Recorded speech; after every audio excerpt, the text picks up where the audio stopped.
Mabel, I'm in the middle of class. The traditional methods to understand animals just weren't working. But we've done it, Mabel. Precedented access to the animal world. We call it hoppers. Huh? We put this into this. Yes, this into this. Whoa. And they were in the same... This is incredible! You want to live here, you better learn pond rules. What are pond rules? Yeah, it's crowded, but we're still alive. Rule number 2, when you gotta eat, eat. How did he get a little crown? That's your question. We gotta fight back! She seems to have become a Joan of Arc type rebel leader. Mabel, we do not use hopping technology to upset the animal world. And the shrill beaver is right. Yeah! Their treachery ends here, now. Yeah! Let's... They squish us! Why shouldn't we squish one of them? I really don't think we need to go all the way to squid. Everybody here getting out of control. Over here! Your life is in danger. You must do exactly as we say, Harry. LOL,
Safe and decides to throw science fiction, environmental drama, absurd comedy, internet, meme culture, emotional storytelling, robotic animals, political satire, and talking beavers into one giant cinematic experiment. The answer is Hoppers, one of the strangest, funniest, and surprisingly emotional animated films released in recent years. At first glance, the movie looked like another colorful family adventure designed to entertain children with cute animals and fast jokes.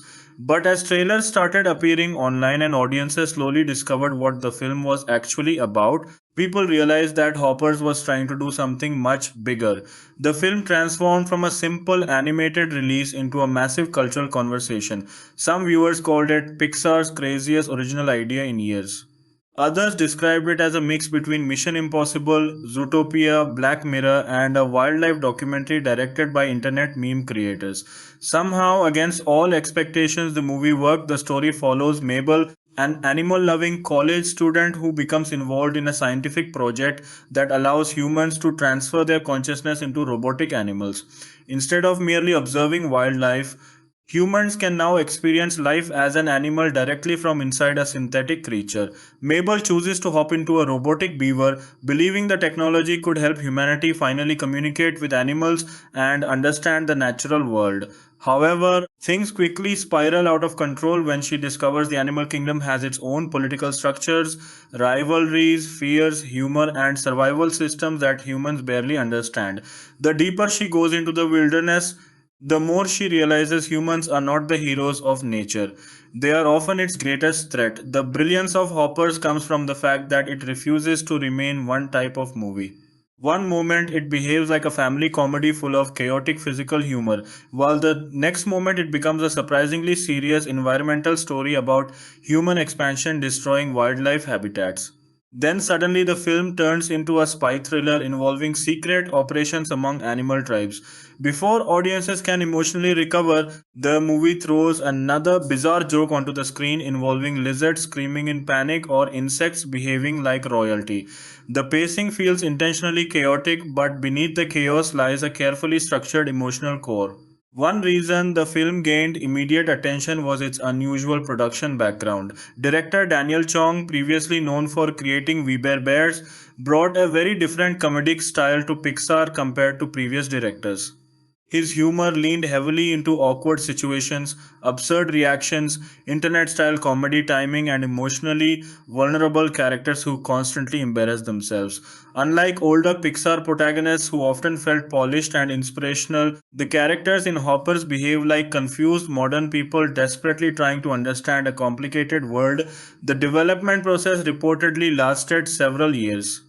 Daniel Chong returned to Pixar after finishing work on We Bare Bears and began experimenting with ideas connected to nature documentaries.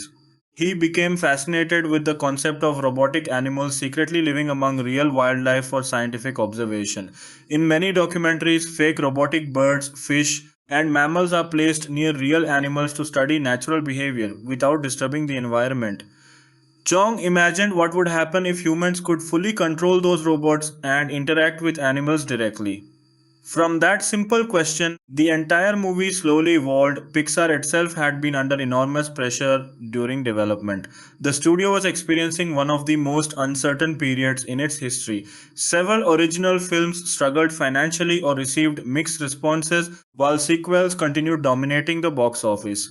Many fans worried Pixar was slowly abandoning original storytelling in favor of safer franchise projects.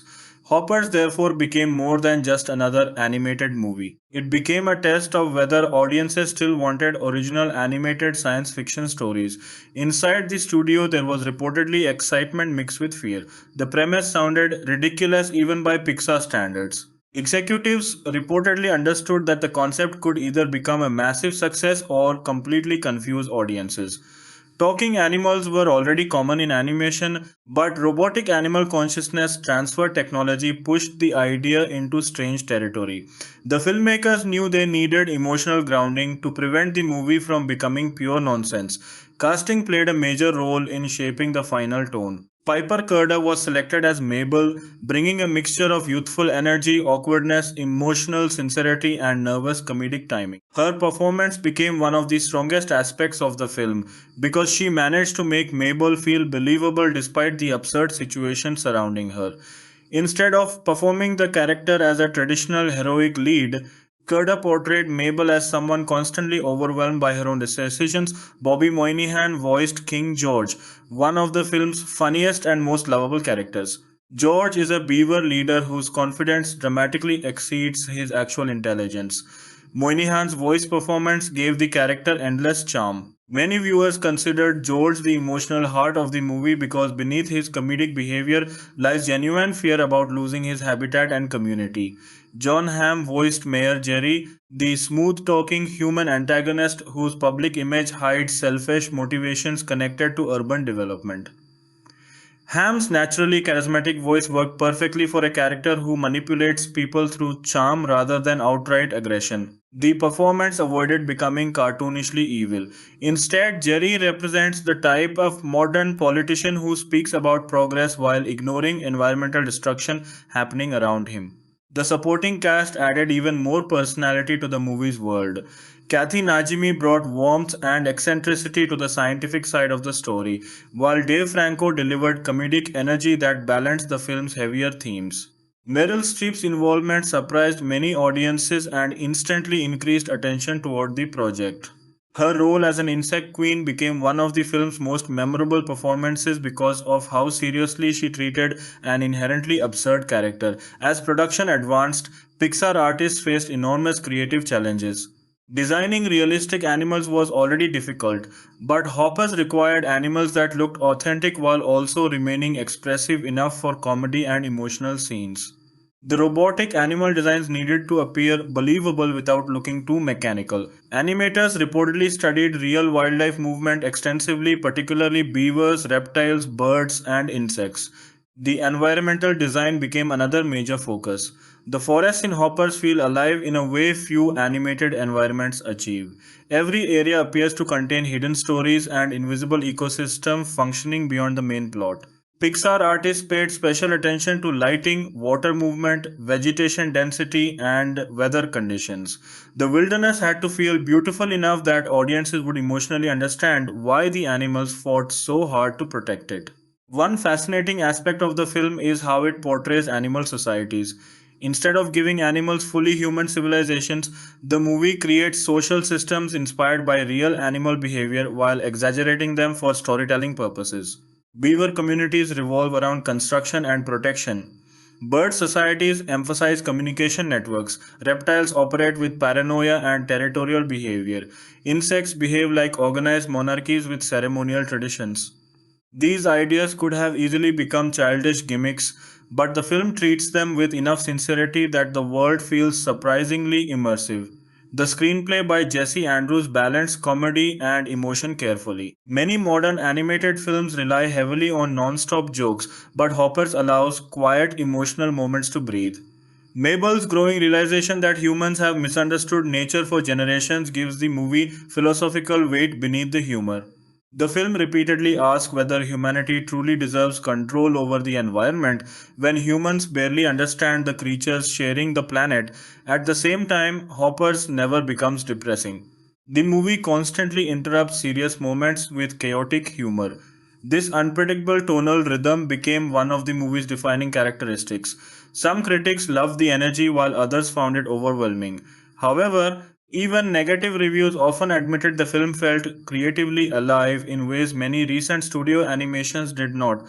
The marketing campaign leaned heavily into the film's weirdness. Instead of hiding the bizarre premise, trailers openly embraced it. Audiences saw robotic animals, screaming reptiles, awkward human-animal interactions, and absurd action sequences.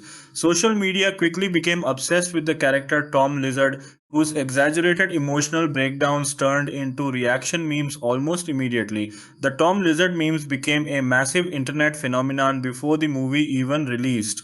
Clips of the character yelling dramatically spread across TikTok, Twitter, Instagram, and YouTube. People edited the scenes into gaming videos, sports compilations, political jokes, and anime edits.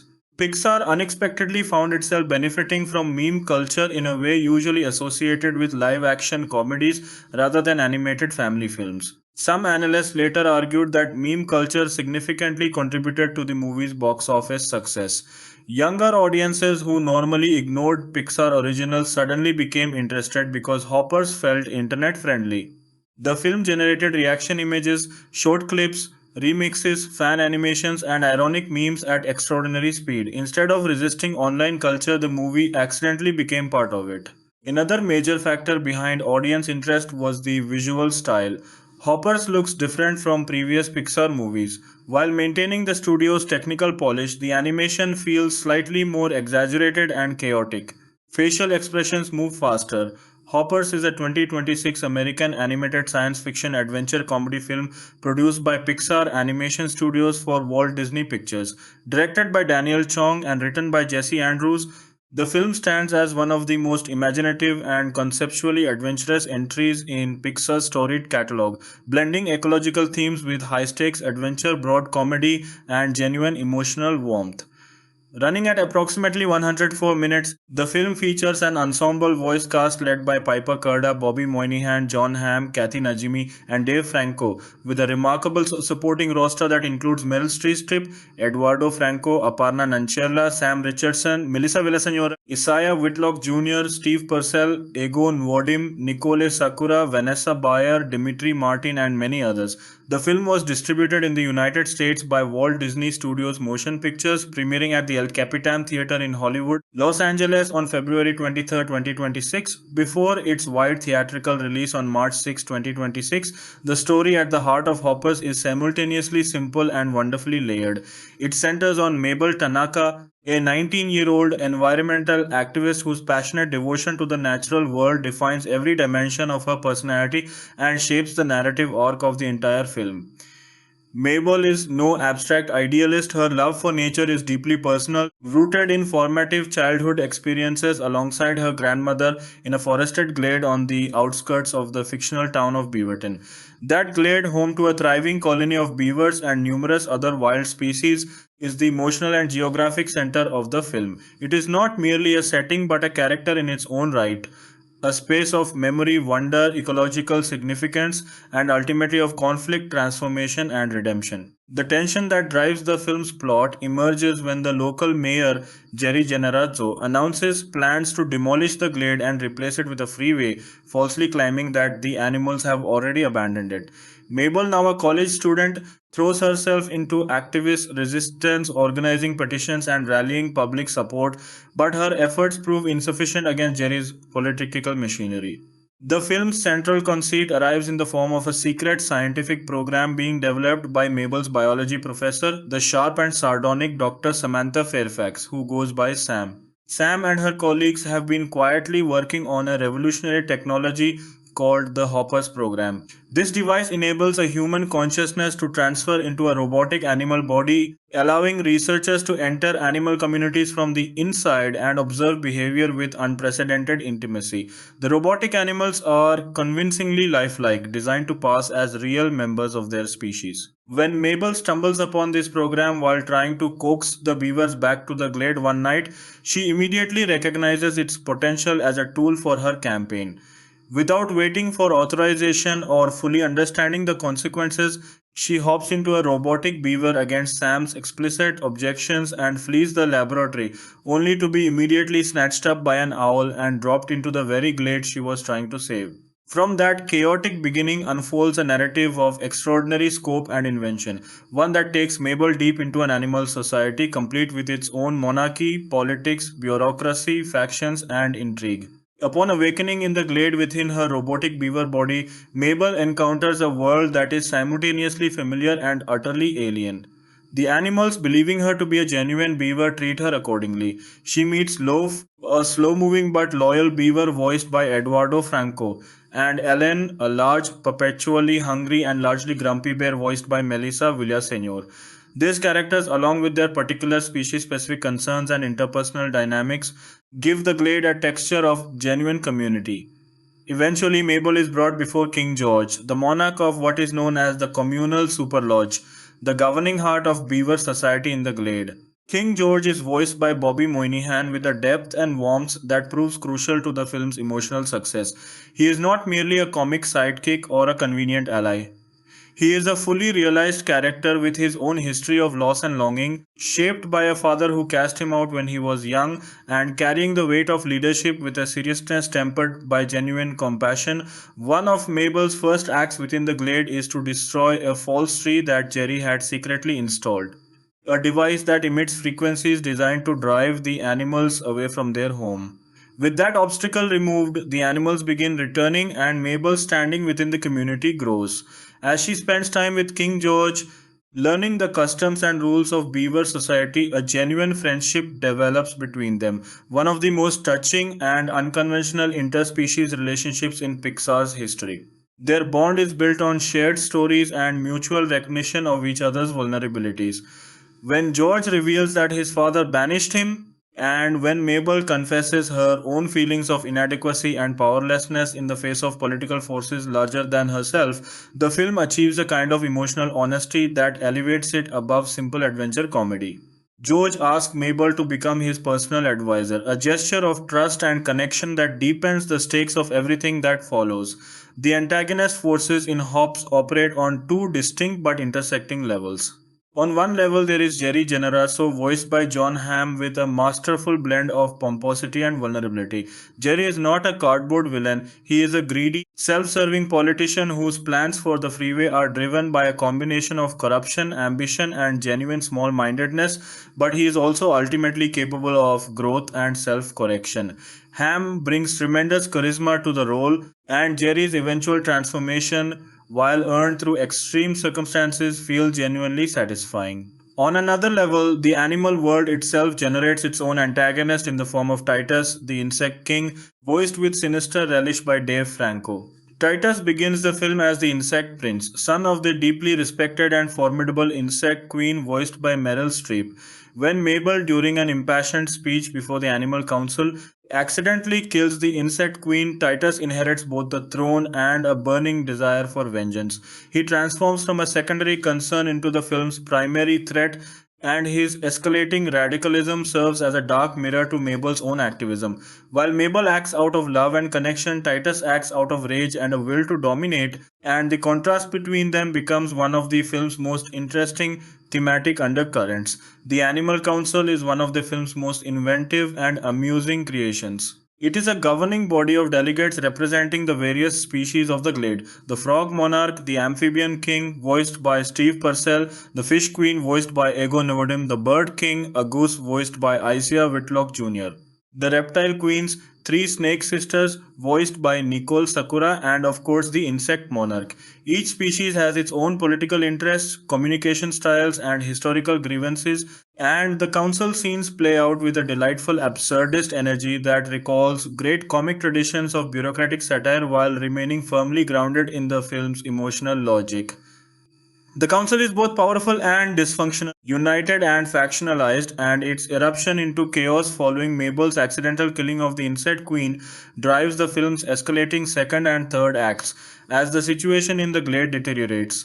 With Jerry blowing up the beaver's dam and installing more sound-emitting false trees in retaliation for the animal's resistance, Mabel and King George must navigate threats from multiple directions simultaneously. The political rallying of the Animal Council under Titus's vengeful leadership transforms what had been a fight against human development into a three-way conflict involving human politics, animal governance, and Mabel's own internal struggle with her identity and purpose. The Hoppers program, meanwhile, has attracted the attention of Sam and her team, who monitor events remotely via a robotic bird while trying to find a way to safely retrieve Mabel. Sam herself is a fascinating character, a scientist of formidable intelligence and carefully guarded warmth, whose irritation at Mabel's unauthorized use of her technology masks a genuine investment in what the program could mean for human-animal relations. Kathy Nojimi brings tremendous specificity and wit to the role, making Sam one of the film's most memorable adult figures. The climactic sequences of Hoppers are remarkable for their ambition and their emotional complexity. Titus, having commandeered Sam's lab and forced her colleagues to build a robotic clone of Jerry, intends to hop into the robotic mayor and use the frequencies of the remaining noise-emitting trees at a political rally to destroy the cognitive capacity of every human in attendance. It is an audacious and darkly comic escalation, one that takes the film's central technology, the ability to inhabit another body, and twists it into a vehicle for totalitarian control. Mabel's reconciliation with the real Jerry, her realization that her own anger had been limiting her capacity for genuine action, and Jerry's willingness to hop into the robotic beaver body himself to help free Mabel and her allies, all come together in a finale that manages to be simultaneously funny, thrilling, and emotionally resonant. The collapse of the final noise-emitting tree, the wildfire that erupts in the glade, and King George's ultimate decision to command his subjects to breach the dam and flood the glade in order to extinguish the fire, destroying his community's home in order to save it and the broader town, constitute one of the most emotionally powerful endings in recent Pixar history. George's sacrifice is not the sacrifice of a dramatic hero but of a king who has learned what genuine leadership requires. Putting the welfare of all above the preservation of what is familiar, the resolution of the film is handled with characteristic Pixar restraint and grace. Jerry reroutes the freeway, assists in the cleanup of the glade, and declares it a protected wildlife preserve. Mabel returns to her studies, graduates, and is hired by Sam as her research assistant.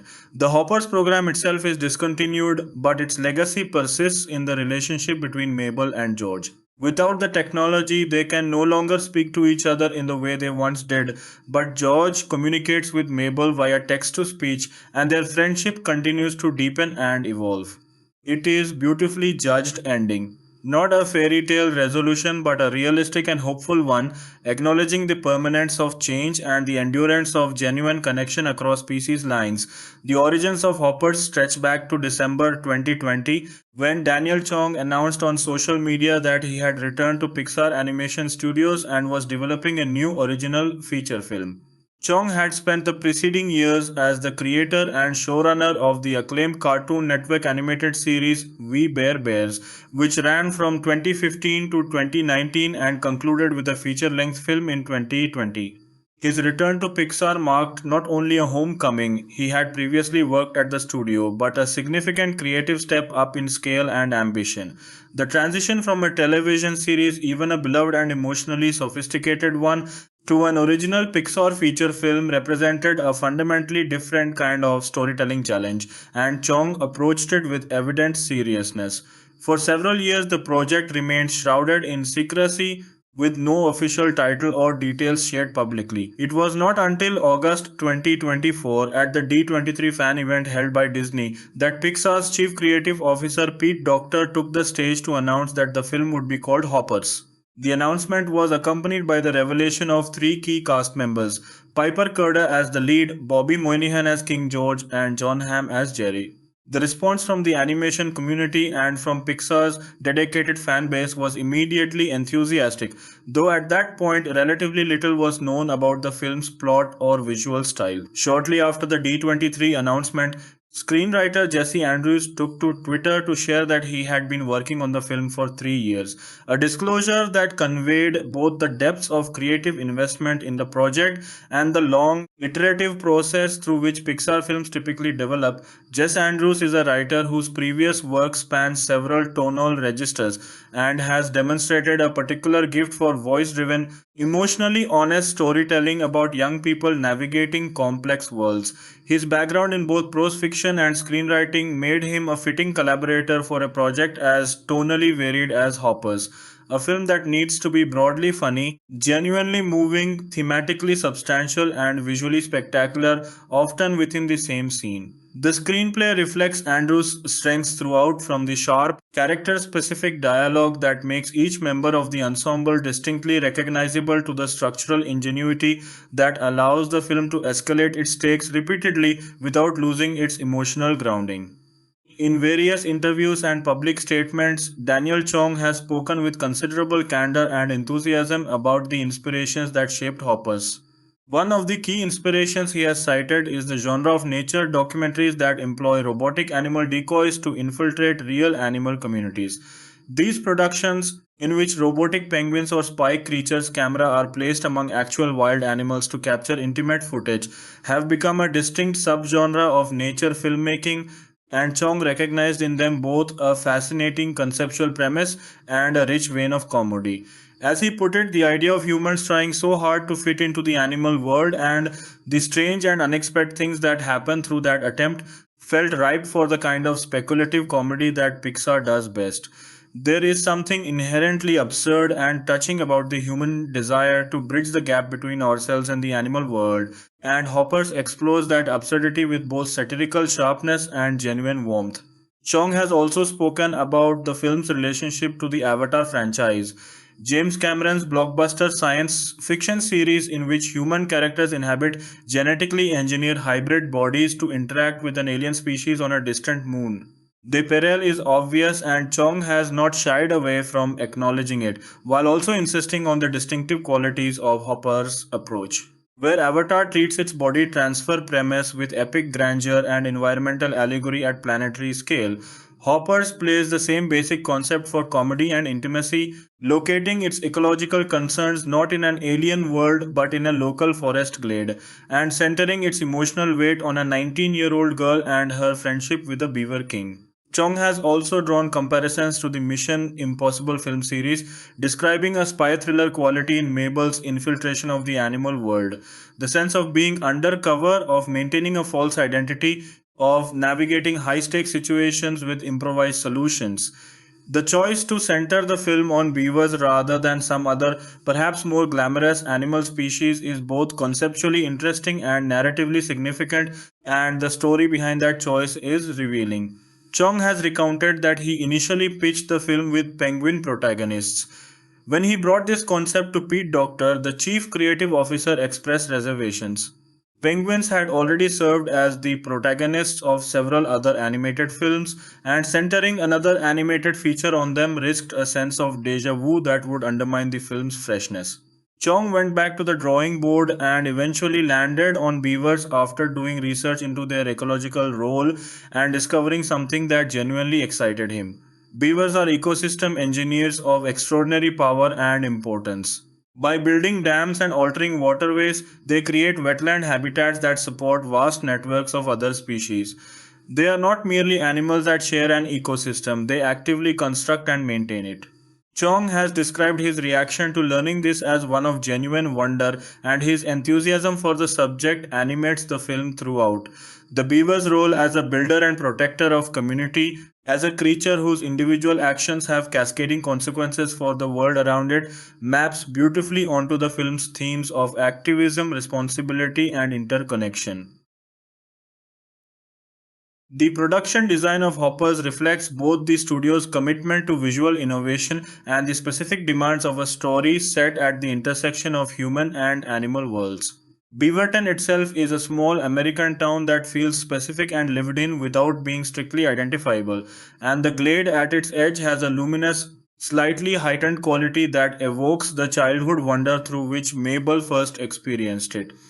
The animal community within the glade is rendered with remarkable detail and specificity, with each species given its own visual language and spatial logic. The Super Lodge King George's Beaver Monarchy is a marvel of production design, a vast, architecturally complex structure that manages to feel simultaneously like a genuine beaver habitat and a governing institution with centuries of tradition behind it.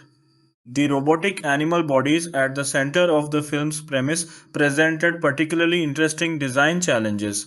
They need to be convincing enough that the animals they are placed among believe them to be real, while also being subtly uncanny enough that attentive viewers can distinguish them. The line between lifelike and mechanical is handled with great care, and the moments when the robotic illusion breaks down, when Mabel's beaver body behaves in ways that no real beaver would, are among the film's most inventively comic sequences. The scene in which Mabel is snatched by an owl and dropped into the glade is a perfect example of how the film uses the gap between human consciousness and an animal body to generate both physical comedy and genuine pathos. The cinematography of Hoppers, handled by Jeremy Lasky and Ian McGibbon, reflects the film's tonal range with exceptional skill. The film moves between intimate close-up conversations, expansive nature vistas, fast-paced action sequences, and elaborate political set pieces, and the visual language adapts fluidly to each register. There is a particular quality to the way light functions in the glade sequences, a warmth and softness that invokes the golden hour of nature photography while also suggesting something slightly magical and protected. The contrast between these scenes and the sharper, more artificial spaces of Sam's laboratory or Jerry's political events reinforces the film's central opposition between natural and constructed worlds. Axel Geddes served as the film's editor, and the rhythm and pacing of Hoppers reflects careful editorial judgment. The film's 104-minute running time is lean without feeling rushed, and the balance between comedy, action, and emotional reflection is consistently well managed. The editing in the Animal Council sequences in particular demonstrates real craft. The rapid cutting between delegates, each with their own distinct visual presence and behavioral logic, creates a comic energy that recalls ensemble political satire while keeping character dynamics clear. The score for Hoppers was composed by Mark Mothersbaugh, a choice announced in August 2025 that was immediately recognized as significant by both Pixar fans and followers of film music. Mothersbaugh, best known as a founding member of the avant-garde rock group Devo and as a prolific composer for film and television, had previously contributed music to several Pixar short films, specifically the Toy Story Toons short Hawaiian Vacation and a number of Cars Toons shorts, but Hoppers represents his first full feature composition for the studio. His musical sensibility, which combines electronic textures, orchestral writing, and a distinctive quirky sensibility, is an ideal match for a film that is simultaneously eco-adventure, political satire, emotional drama, and broad comedy. The score reportedly plays a crucial role in establishing the film's tonal flexibility, shifting between sweeping nature documentary grandeur, jaunty comic underscoring, tender emotional lyricism, and propulsive action music with the ease and fluency that Mothersbaugh has developed over decades of eclectic work. In addition to the score, Hoppers features an original end credits song by the acclaimed singer-songwriter S.Z. titled Save the Day. The song was released on February 20, 2026, just days before the film's premiere, and its presence underscores the film's ambitions to connect with a broad contemporary audience.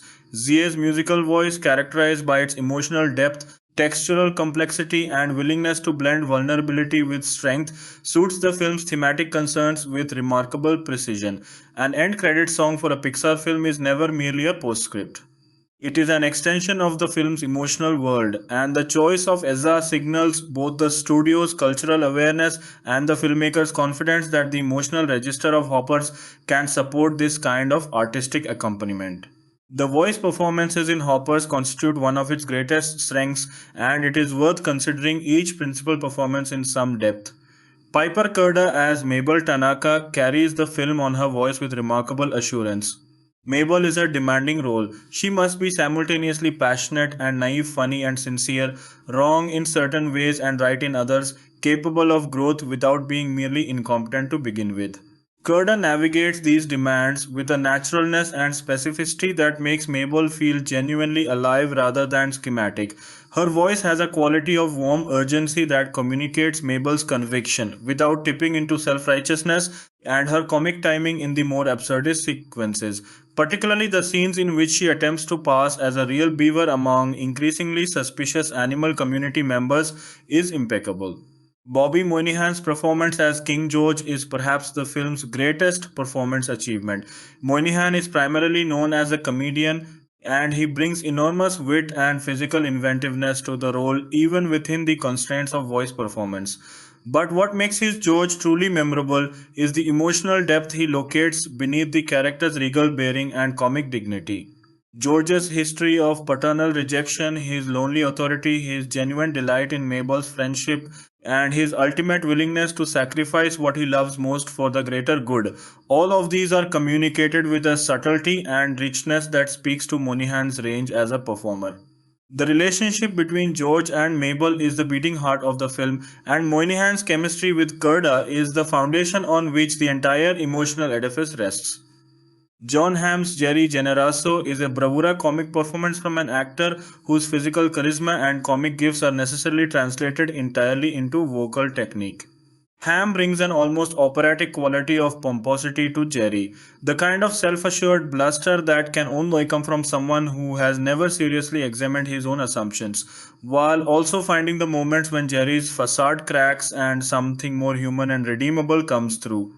His comic timing is excellent, and his delivery of Jerry's political speeches has a satirical precision that never becomes labored. The character could easily have been a one-note caricature, but Hamm and the screenplay give him enough contradictions and vulnerabilities to make his eventual change of heart feel genuinely earned. Kathy Najimy's Dr. Sam Fairfax is a character whose arc runs parallel to the film's central narrative, without ever quite occupying the foreground. Sam is the architect of the technology that makes the story possible, and her complex feelings about Mabel's unauthorized use of that technology. Feelings that encompass anger, admiration, anxiety, and reluctant maternal investment give the character considerable texture. Najimi brings a dry wit and a quality of composed intelligence to the role that makes Sam both authoritative and recognizably human. And her eventual decision to hire Mabel as her assistant is a small but significant note of resolution. Dave Franco's Titus is the film's most theatrically conceived vocal performance.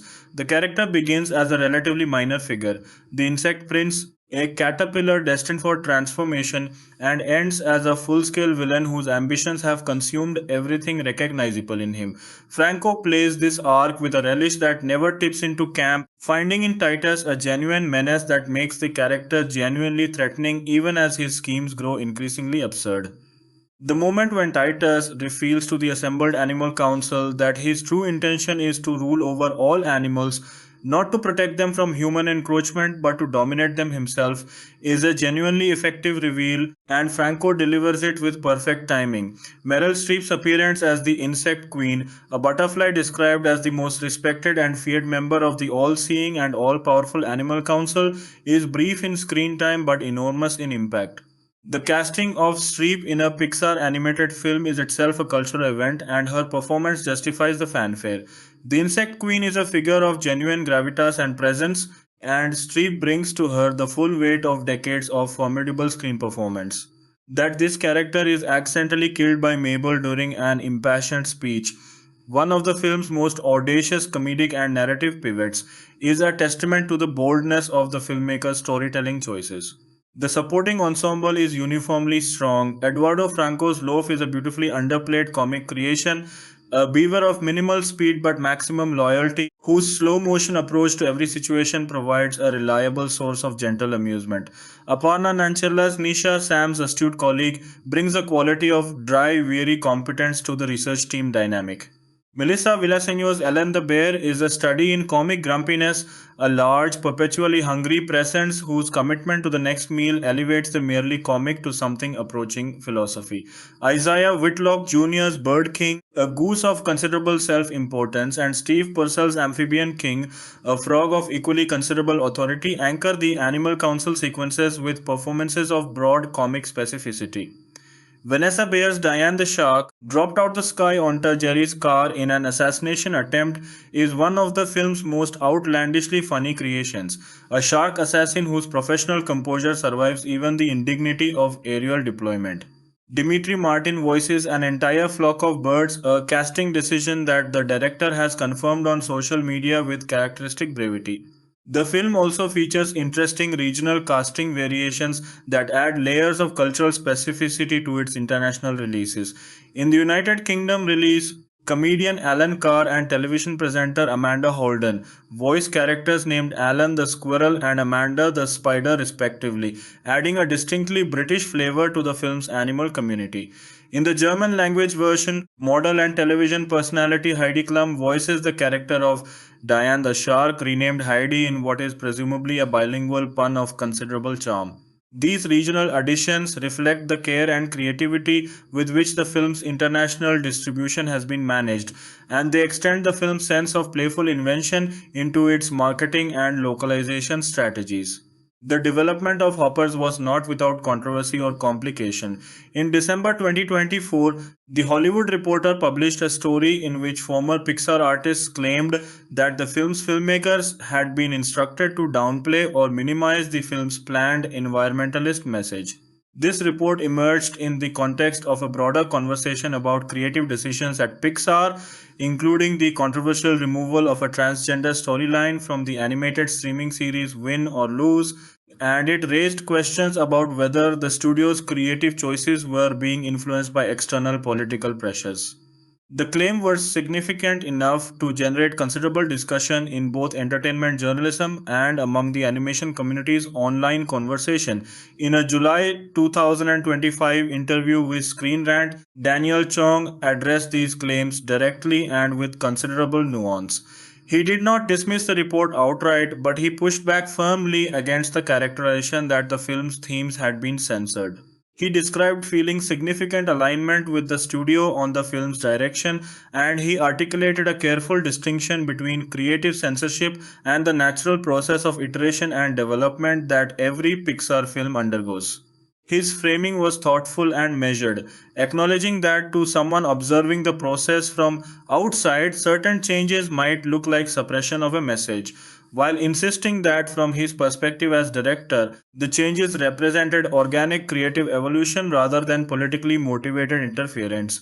This nuanced response did not definitively resolve the controversy, but it gave the film's audience a more textured understanding of the complicated institutional dynamics within which even the most creatively ambitious animated features are made. What the finished film itself reveals about this controversy is interesting. Hoppers is clearly and unapologetically a film about environmentalism, conservation, the value of natural habitats, the political obstruction of ecological protection, and the importance of sustained dedicated activism. These themes are not subtle or buried. They are central to the narrative and are addressed with directness and conviction. At the same time, the film is careful to complicate its own apparent moral framework in interesting ways. Mabel's activism is presented as admirable in its motivations but sometimes counterproductive in its execution. Her tendency to disengage from her studies, her impulsive decision to use Sam's technology without authorization, her disastrous intervention before the Animal Council, all of these are consequences of passion untempered by judgment. The film's resolution does not abandon the environmentalist message but frames it within a broader argument about the need for collaboration, communication, and the recognition of one's own limitations. Whether these complications represent artistic subtlety or the softening of a more radical message is ultimately a question each viewer must answer for themselves, but they undeniably give the film a more interesting and honest relationship to its themes than a straightforward advocacy narrative would have. The marketing campaign for Hoppers was notable for its creativity and its willingness to build anticipation through unconventional means.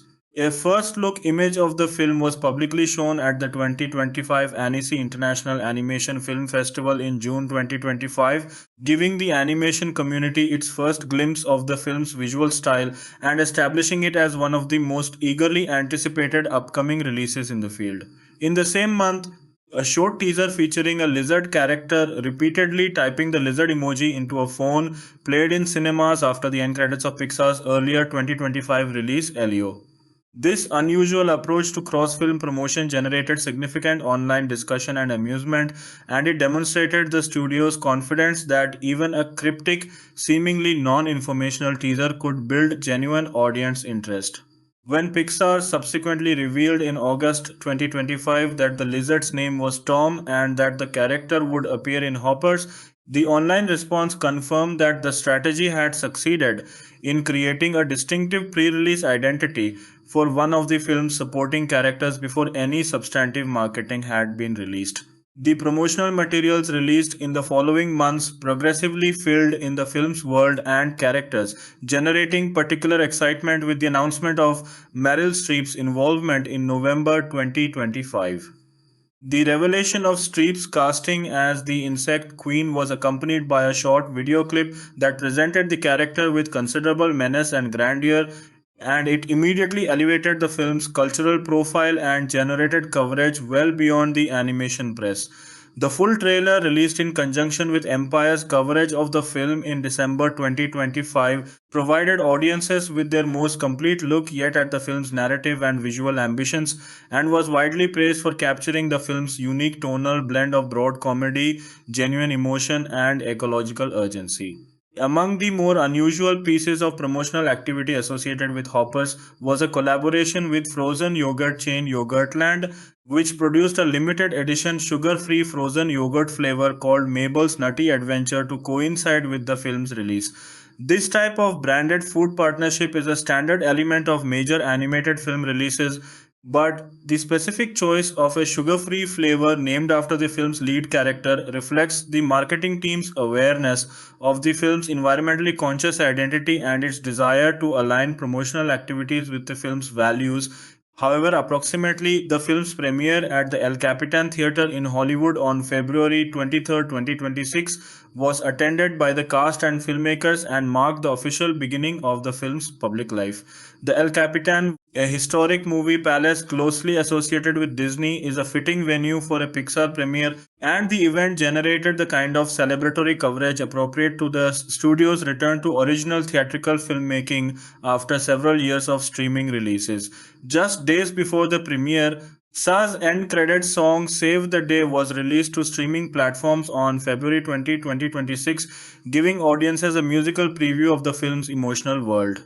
The film was also screened at the New York International Children's Film Festival on February 28, 2026, extending its pre-release exposure to a younger audience and the festival circuit. Hoppers arrives at a particular and interesting moment in Pixar's history. The studio spent several years releasing films directly to Disney's streaming platform Disney Plus rather than in theaters, a decision driven partly by the COVID-19 pandemic's disruption of theatrical exhibition and partly by the streaming strategy of Disney's corporate leadership. Films like Soul, Luca, Turning Red, and others debuted on streaming without theatrical releases, a pattern that generated considerable frustration among Pixar's traditional audience and prompted ongoing internal and public discussion about the studio's identity and future direction. The return to theatrical first releases with Lightyear, Elemental, Inside Out 2, and Alio represented a significant strategic shift, and Hoppers continues and confirms that commitment. It is a film made for the theatrical experience. Big in its visual ambitions, broad in its humor, emotionally expansive in its storytelling, and its release in cinemas is a statement about the kind of filmmaking Pixar intends to pursue. In the broader context of contemporary animated cinema, Hoppers represents an interesting case study in the possibilities and challenges of ambitious original storytelling. The animated film landscape in 2026 is crowded with sequels, franchise extensions, and IP-driven properties, and an original film with an unusual premise: human consciousness transferred into a robotic beaver to navigate animal politics, takes a genuine creative risk. Pixar has historically been the studio most consistently willing to take such risks, and Hoppers demonstrates that this appetite for originality has not diminished. The film's willingness to make a butterfly, voiced by Meryl Streep, one of its central dramatic figures, to build an entire governing council of animal monarchs with distinct visual identities and political agendas, to resolve its ecological crisis not through triumphant activism but through collaboration and sacrifice, all speak to a creative ambition that reaches beyond the formula. The thematic concerns of Hoppers connect the film to a significant tradition of animated storytelling about the relationship between humanity and the natural world. From Bambi to Ferngully to Happy Feet to Zootopia to countless others, animated film has consistently returned to questions about environmental destruction, species coexistence, and the consequences of human behavior for non-human communities. What Hoppers brings to this tradition that feels genuinely distinctive is its willingness to think seriously about politics, both human and animal, as the arena in which these questions are actually resolved or not. The film is not simply about love of nature or the beauty of wild places. It is about the specific mechanisms of political power, institutional resistance, and collective action through which environmental outcomes are determined. Jerry's planned freeway is not merely a threat to a beautiful place, but a product of a political process that requires a political response. And the film's plot takes seriously both the difficulty and the importance of that response. At the same time, Hoppers refuses to position its animal characters simply as innocent victims of human excess. The Animal Council is a deeply imperfect institution, capable of producing a Titus just as human democracy is capable of producing a Jerry. The film's most radical suggestion may be that the problem is not humanity as opposed to nature, but power itself, the tendency of those who hold it to abuse it for their own ends, whether those ends are paving a forest glade or ruling all living creatures from an insect throne. Mabel's ultimate achievement is not to defeat human politics with animal wisdom or vice versa, but to find, in her friendship with George and in the collaborative solution to the final crisis, a model of action that transcends the opposition between them. Daniel Chong's direction throughout the film reflects both his experience as a storyteller of character-driven comedy and his ambition to expand into larger-scale narrative and visual filmmaking. His work on We Bare Bears demonstrated a gift for finding emotional truth within fantastical premises, for building character relationships with warmth and specificity, and for handling tonal shifts between comedy, drama, and action with a light touch that keeps the audience invested across registers. All of these skills are on display in Hoppers, deployed on a canvas of considerably greater scope. The film's set pieces, the initial chaos of Mabel's first minutes in the Glade, the Animal Council assembly in the Super Lodge, the attempted assassination of Jerry, the rally sequence climax, the wildfire and flooding of the Glade demonstrate a mastery of large-scale animated action filmmaking that feels genuinely earned rather than merely competent. The screenplay by Jesse Andrews is one of the film's great strengths and deserves extended appreciation. Andrews has spoken about spending 3 years on the project, and that investment is visible in every dimension of the script. The dialogue is consistently sharp and character specific without drawing attention to its own cleverness. The structure is inventive without being convoluted, building its stakes through clear dramatic logic while constantly surprising the audience with tonal and narrative developments that feel both unexpected and inevitable in retrospect.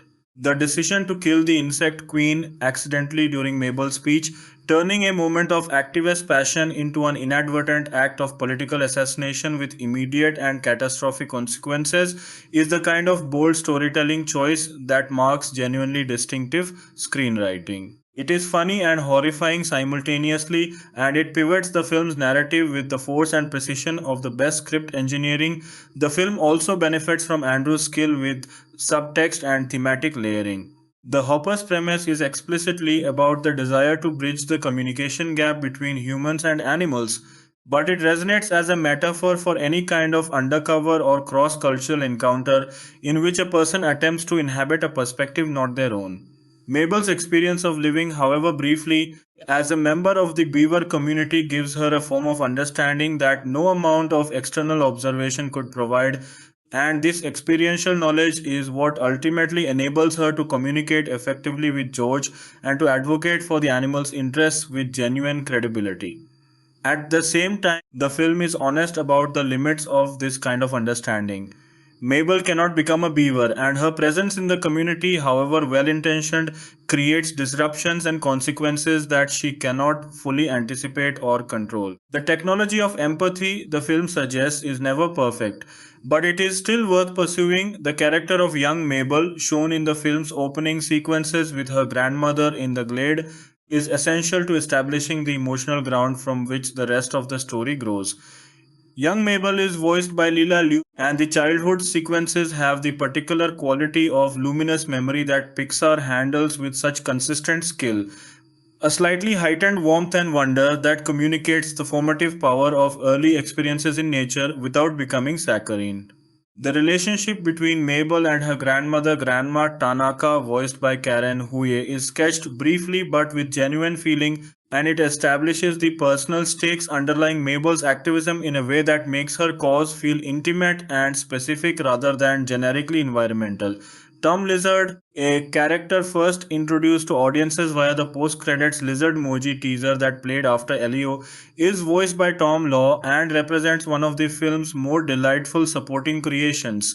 He is, as the production notes describe him, a lizard who prefers to avoid drama, a preference that the film's escalating chaos conspires to deny him at every turn. His presence adds a note of gentle existential humor to the animal community sequences, and the in-joke of his name, Tom Lizard, voiced by Tom Law, is the kind of self-aware wit that the film handles with characteristic lightness. Sam Richardson's Connor, the grad student working under Dr. Sam, represents the research laboratory world with a warmth and awkwardness that feel recognizably human, and his subplot, such as it is, adds texture to the Hoppers program as a social and institutional entity rather than merely a plot device. The ensemble dynamics of Sam's lab are handled with the same care as the animal community relationships, creating the sense of a complete world on both sides of the human-animal divide. The question of Hopper's legacy and influence is necessarily speculative at this early stage of its theatrical life, but certain things can be observed. As an original, non-sequel Pixar film built on a premise that feels genuinely fresh rather than borrowed from existing IP, it represents the kind of creative risk-taking that the studio's historical reputation depends upon. Its willingness to engage seriously with environmental politics, to complicate its apparent moral framework with ambivalence and irony, and to find its emotional center in an unconventional cross-species friendship rather than a more conventionally heroic narrative arc, all position it as a film with genuine artistic ambition. Whether it achieves the commercial success necessary to validate those ambitions in the studio's terms remains a question, but the critical and audience responses to its initial release suggest that the film has found its audience and communicated its vision with considerable effectiveness.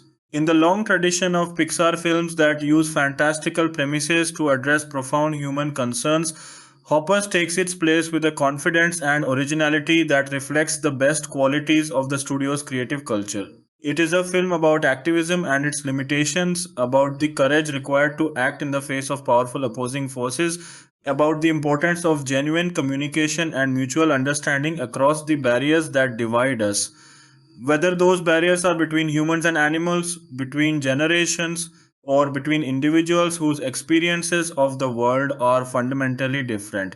It is funny when it needs to be funny, moving when it needs to be moving, thrilling when it needs to be thrilling, and honest throughout about the complexity of the world it depicts.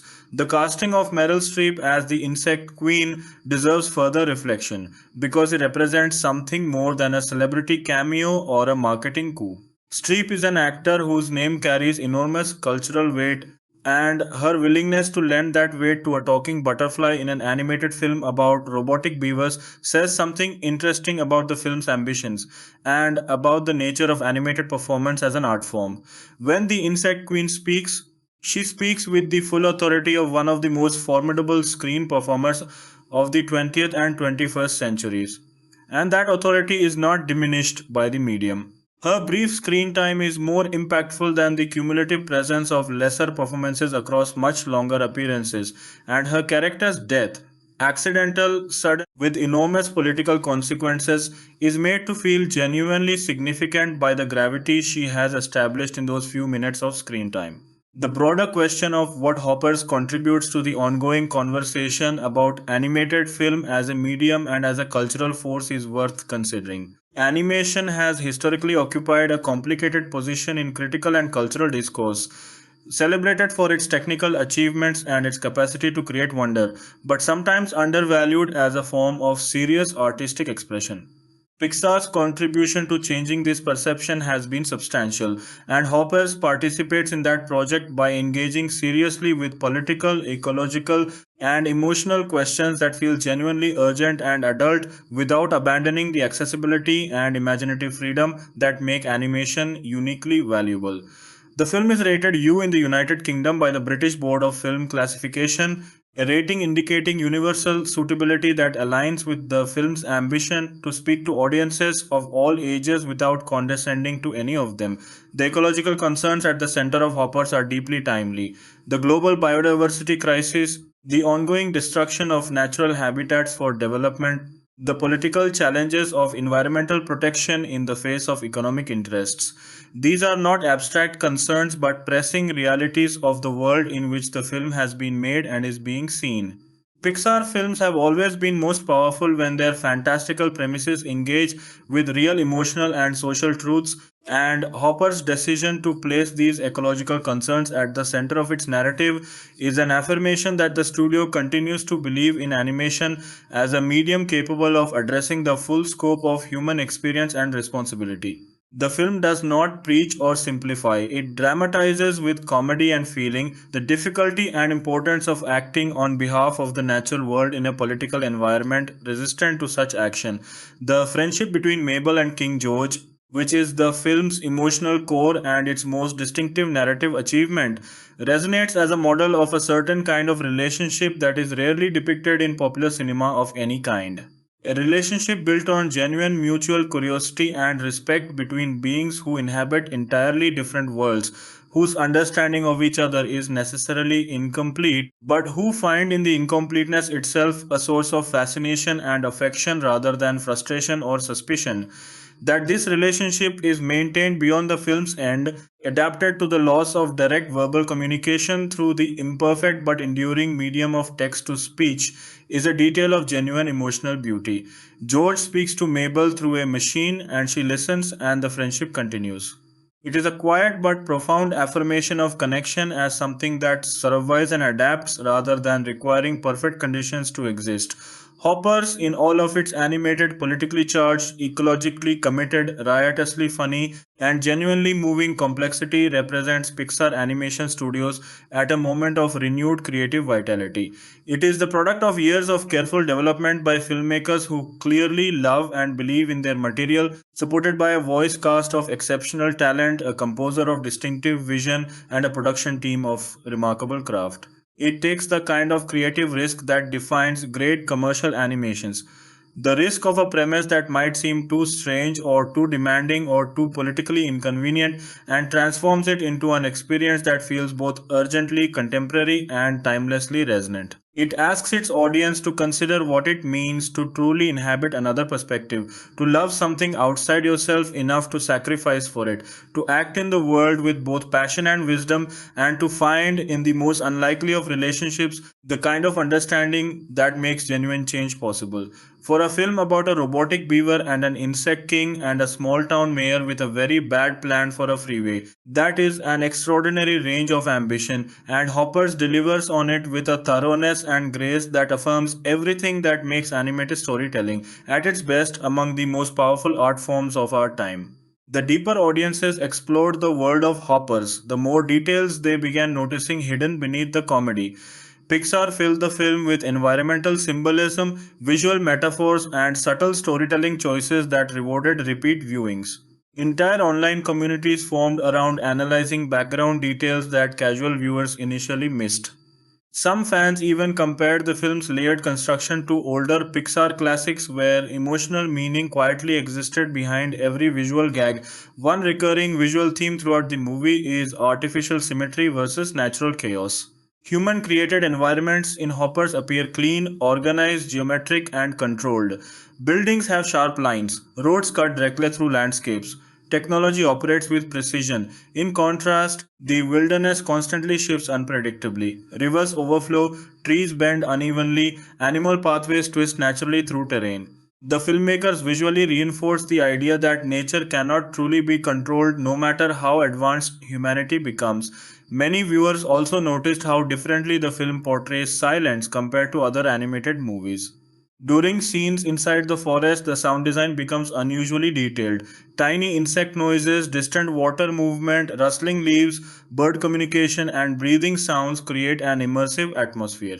The audience begins feeling the environment itself as a living character rather than a simple backdrop. Pixar's sound designers reportedly layered hundreds of environmental recordings together to create this sensation. The technological side of the film also generated huge discussion among science fiction fans. The Hopper technology itself raises disturbing philosophical questions. If a human consciousness fully transfers into a robotic animal body, where does identity truly exist? Are these robotic animals simply machines, or do they become something emotionally real once occupied by human awareness? The movie intentionally avoids fully answering these questions, which made audiences debate the themes even more intensely online. Some interpretations suggested the movie secretly critiques humanity's obsession with escaping consequences through technology. Rather than solving environmental destruction directly, humans invent advanced systems allowing them to temporarily experience nature while still damaging it. Mabel slowly realizes that understanding animals emotionally means nothing if human society refuses to change behavior materially. The relationship between Mabel and King George became one of the film's strongest emotional foundations. At first, George sees Mabel as an outsider pretending to understand animal struggles. He views humans with suspicion, sarcasm, and frustration. However, over time, their partnership develops into genuine friendship. George begins recognizing that some humans truly care, while Mabel realizes the emotional burden George carries as a leader trying to protect his community. Many audiences connected deeply with George because he represents insecure leadership realistically. Unlike traditional heroic rulers in animated films, George constantly doubts himself. He overcompensates with loud confidence and exaggerated speeches because he fears appearing weak. Bobby Moynihan's performance captures this emotional insecurity perfectly. Beneath every joke lies quiet desperation. The film's middle section contains some of its most experimental storytelling choices. At one point, the narrative almost abandons traditional structure entirely and follows several different animal communities reacting to environmental collapse simultaneously. Birds spread warning messages across migration routes. Insects reorganize entire colonies overnight. Reptiles hide underground preparing for survival. Mammals debate whether coexistence with humans is still possible. These sequences almost resemble a wildlife documentary mixed with political satire.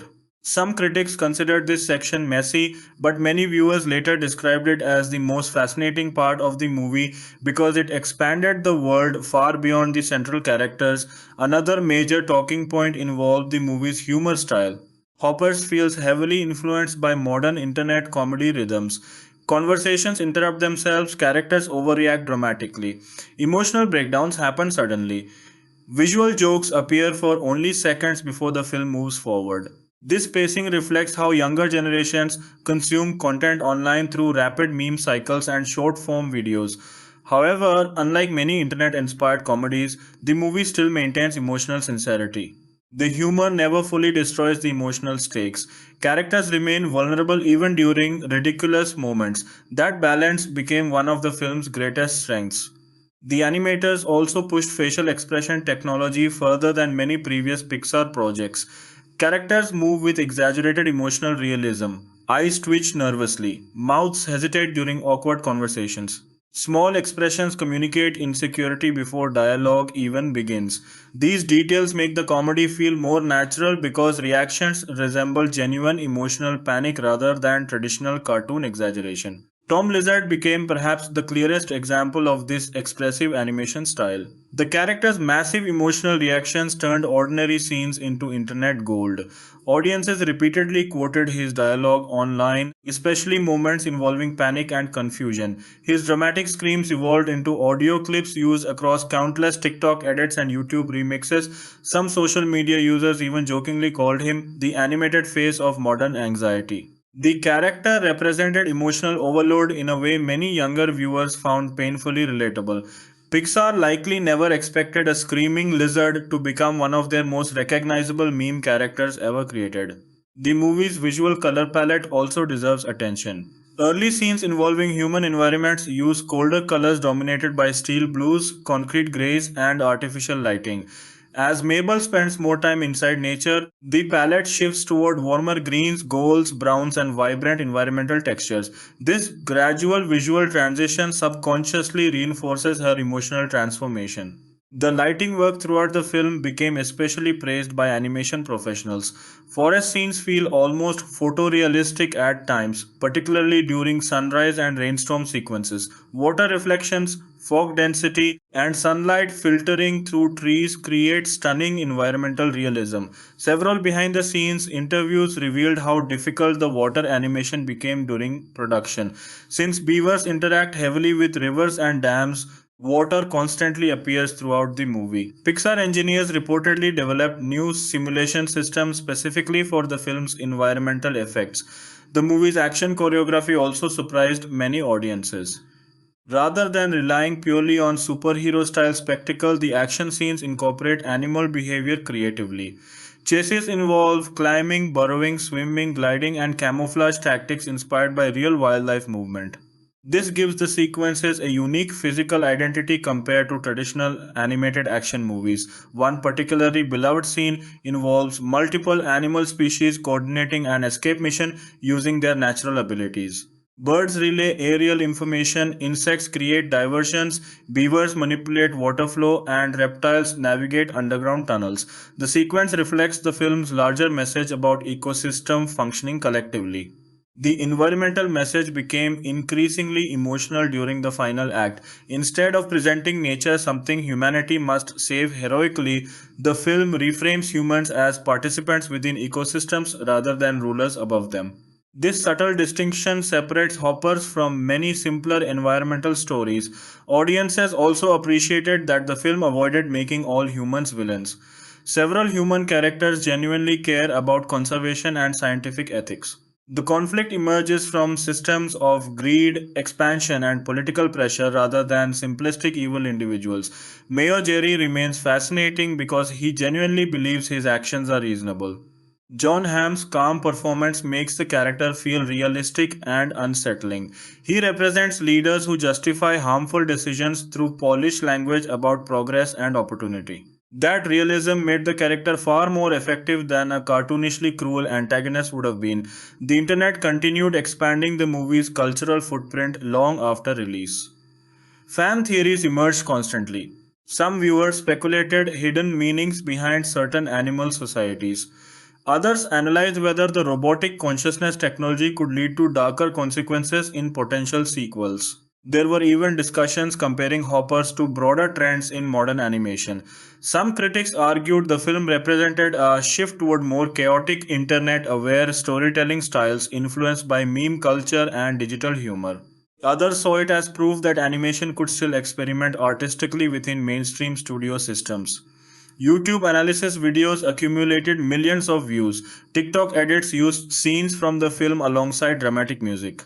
Reddit communities dissected tiny background details frame by frame. Fan fiction explored alternate character relationships and future storylines. Interestingly, the movie's reputation seemed to improve even further after release. Some films generate excitement initially before fading quickly. Hoppers experienced the opposite effect.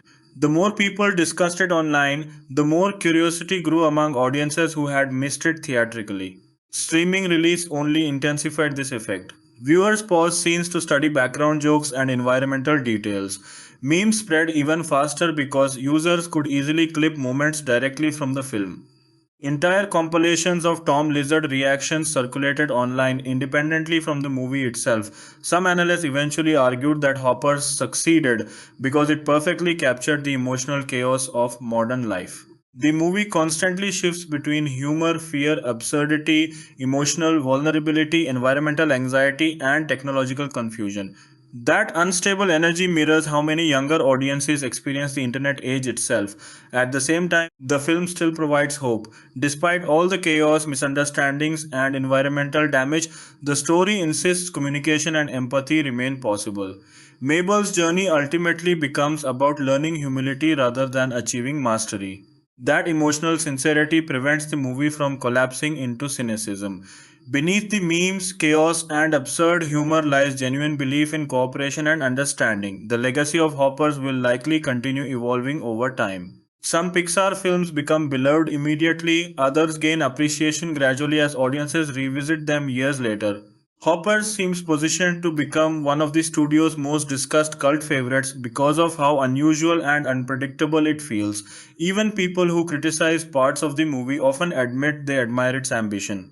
In a cinematic landscape dominated by formulas and sequels, Hoppers feels alive with creative risk. The film constantly experiments with tone, pacing, visual style, and storytelling structure. That willingness to embrace weirdness may ultimately define its cultural importance. Hoppers reminds audiences that animation does not need to remain safe or predictable. It can still surprise people, confuse them, challenge them, and make them laugh uncontrollably within the same scene. As awards season approached, conversations around Hoppers became even more intense. What initially looked like a strange animated comedy suddenly evolved into a serious contender in discussions about the future of animation itself. Critics began revisiting the film with deeper appreciation, especially after multiple viewings revealed how carefully layered the storytelling actually was beneath the chaotic surface. Many animation analysts argued that Hoppers represented an important creative turning point for Pixar. For years, audiences and critics debated whether the studio had become too dependent on emotional formulas and nostalgic sequels. Hoppers disrupted those assumptions completely. The movie felt unstable in the best possible way. It took risks with tone, pacing, humor, and structure that many major studios would never approve. The movie's emotional unpredictability became one of its defining strengths. Traditional animated films often follow carefully controlled emotional rhythms where audiences know exactly when to laugh, cry, or feel suspense. Hoppers constantly disrupts those expectations. A serious conversation suddenly transforms into absurd chaos. A joke unexpectedly becomes emotionally heartbreaking. A ridiculous side character reveals hidden emotional depth. This unpredictability gave the movie unusual rewatch value. Audiences notice different emotional details every time they return to the film. Some scenes that originally appeared purely comedic later revealed subtle foreshadowing or emotional symbolism. One of the most discussed examples involved the beaver dam sequences early in the movie. At first, these scenes mainly function as world building and comedy. However, later analysis revealed how carefully they established the movie's core themes about collective responsibility, fragile ecosystems, and community survival. The dam itself becomes symbolic of cooperation between individuals trying to resist destructive external forces. The film's environmental storytelling also gained increasing academic attention. University professors teaching film studies, environmental media, and animation theory reportedly began discussing hoppers in classrooms. Some scholars interpreted the movie as a critique of technological escapism. Others analyzed it through the lens of ecological philosophy and post human storytelling. A particularly popular interpretation centered on the idea that humans in the movie only begin empathizing with animals after literally becoming them through technology. The irony is painful. Humanity develops advanced scientific systems capable of transferring consciousness between species before learning basic empathy toward nature. This thematic contradiction gives the movie surprising philosophical complexity. Hoppers repeatedly asks whether technology truly brings humanity closer to nature or merely creates another layer separating humans from authentic understanding. The robotic animal designs themselves became subjects of artistic discussion. Pixar avoided making them look fully mechanical or entirely biological. Instead, the designs occupy an unsettling middle ground. Tiny metallic details appear beneath fur and feathers. Eyes move with slightly unnatural precision. Movement occasionally stutters in subtle ways. This visual ambiguity reinforces the film's identity themes. The robotic animals constantly exist between categories: machine and creature, human and animal, observer and participant. Mabel herself gradually struggles with her sense of identity the longer she remains inside the beaver body. Some of the movie's most emotional scenes involve silence rather than dialogue. During several nighttime forest sequences, Mabel simply watches animals living ordinary lives unaffected by human ambitions. These moments slow the pacing dramatically compared to the rest of the movie. The chaotic humor temporarily disappears, replaced by quiet observation. Critics praised Daniel Chong for allowing these scenes to breathe naturally. In lesser films, the studio might have inserted constant jokes to maintain energy. Hoppers instead trust the audience enough to appreciate stillness and atmosphere. The influence of wildlife documentaries becomes especially visible during these sequences. Camera angles imitate nature cinematography with slow zooms, hidden observations perspectives, and environmental framing. Some shots almost resemble footage from real animal documentaries until robotic details subtly remind viewers of the science fiction premise. The movie's Insect Society sequences became another major source of fascination online. Meryl Streep's performance as the Insect Queen added bizarre theatrical intensity to scenes that could have easily become simple comic relief. Instead, the insect kingdom feels ancient, ritualistic, and strangely dignified. Fans quickly became obsessed with the visual design of the insect world. The animators created intricate underground chambers illuminated by bioluminescent lighting and reflective textures. Every movement inside these scenes feels ceremonial. Even tiny insects appear to participate in complex social structures invisible to humans.